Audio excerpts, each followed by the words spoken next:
Happy Friday, everyone. What a week, huh? So let's look back at this mess. First, let's assess the raid that the cartoon owl had briefed us about.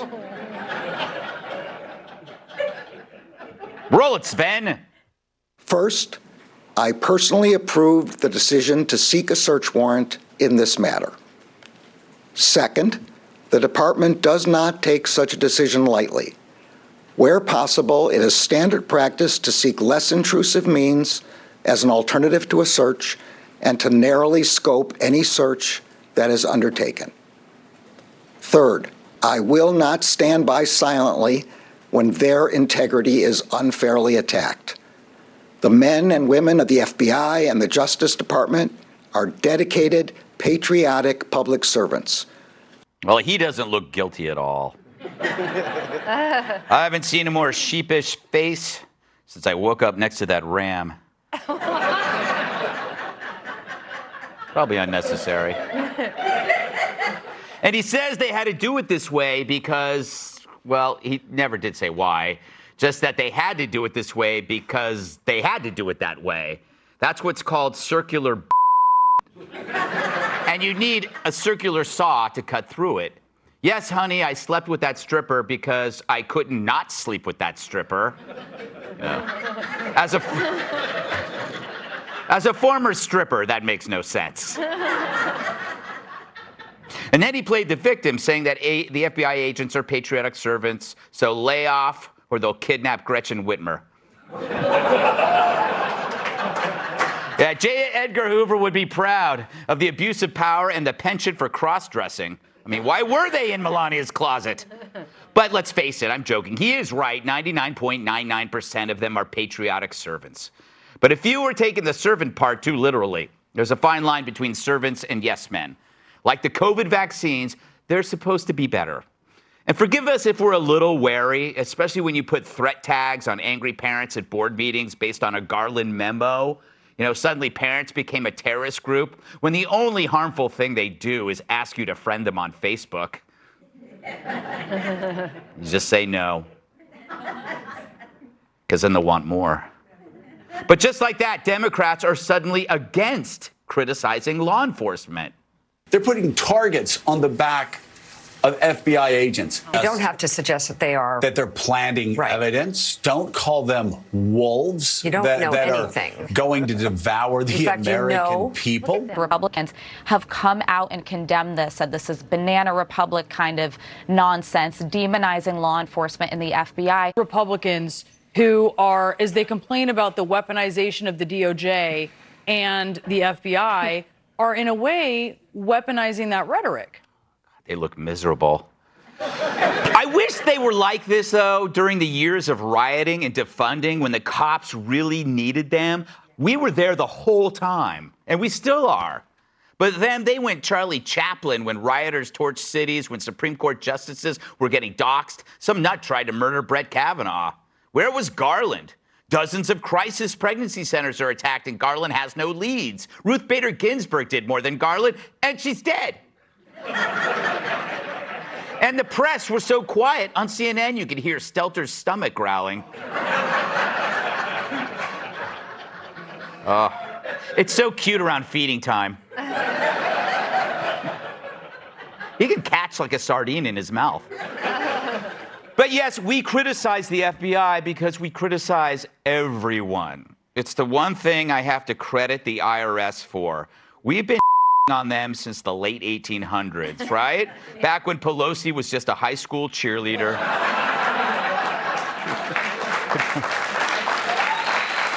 Terrible. And Biden had just received his AARP card. But they never complained. The IRS just assumed that's part of the deal. Same thing with lawyers and chiropractors and DMV workers, field goal kickers, and guys named Chad. But sure, complain to a Fox News employee about harsh criticism? Do you see what we go through? I get more death threats than anyone, and only half of them I deserve. But this is just a ruse to silence you. I get it. It's like when I told Jesse Waters that mace was breath spray. Fact is, if you didn't criticize anything for fear you'll trigger some nutbag, because you will, then we'd all be silenced. All heckling at sporting events must stop. We'd have to shut down Real Housewives. It will become compulsory to say, I love the DMV. But the only people you shouldn't criticize are cooks at diners, right? People who send back their meal hoping it's going to come back better. Yeah. Never does. It never does unless you appreciate a secret sauce. I'll leave it to your imagination. But it's weird how the raid is called an unprecedented action, but then it's called a search. That's no big deal. How can that be? Joe Scarborough actually said that legal channels must be used to go after angry people on cable news. Is he so stupid that he forgets he's on cable news and corners the market in anger? Yeah, he is that stupid. At least Biden has dementia. What's his excuse? If TV pundits who say outrageous things are criminals, say hello to Bonnie and Clyde.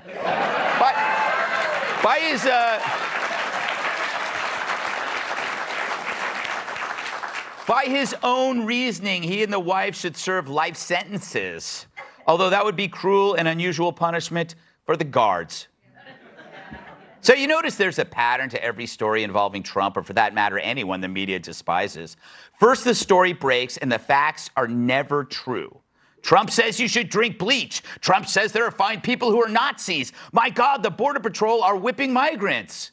And then the freaks come out and say, ooh, the walls are closing in. This looks like it's worse than Watergate. And you know, this could be the thing that really takes him down.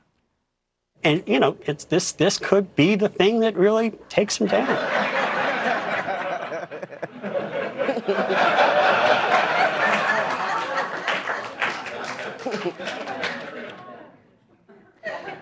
I just look at him and I think turd. But I'm not going to say it. I'm not going to say it. Good for you. You didn't say it. I didn't say it this time. He does not look like a turd. He does not look like a turd. Not even a little bit. Exactly. Not even close. But then the truth comes out, and it isn't what the media wants, so they turn their angry gaze to you. You become the threat. It's like when a crime is being committed on the street, the cop tackles the bad guy, he has to get physical to subdue him, but that's when the people with the phones turn up. Now the crime that started it all isn't that important anymore. It's not the crime anyway, it's the backlash. They did this with Russian collusion. If you were skeptical, then you were a traitor. Remember that? Not the people who lied to frame the president. They did this with Hunter's laptop. If you talked about it, you were guilty of misinformation, not the people who pretended it was fake to rig an election. That's the trend. When the real story defies media manipulation, they make you the story instead, which is what happens now. But hey, it is still early. I have no idea what the hell's going on. And what if it turns out to be nothing? What if it's not really about nukes, but something bland, like pages from Dana's diary? Then I fed the dog. I put on my Little Pony pajamas. I wrote a fan letter to Garth Brooks, and then I went to bed. Not a bad life. So how bad would Garland look now? I'd say he's making a mountain out of a molehill, but it's more like making a Tyrus out of a Gutfeld. Yeah.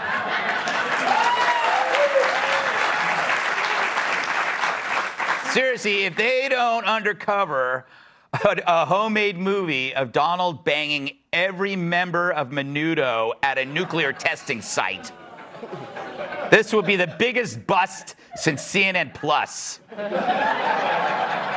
And it's hard to top CNN Plus.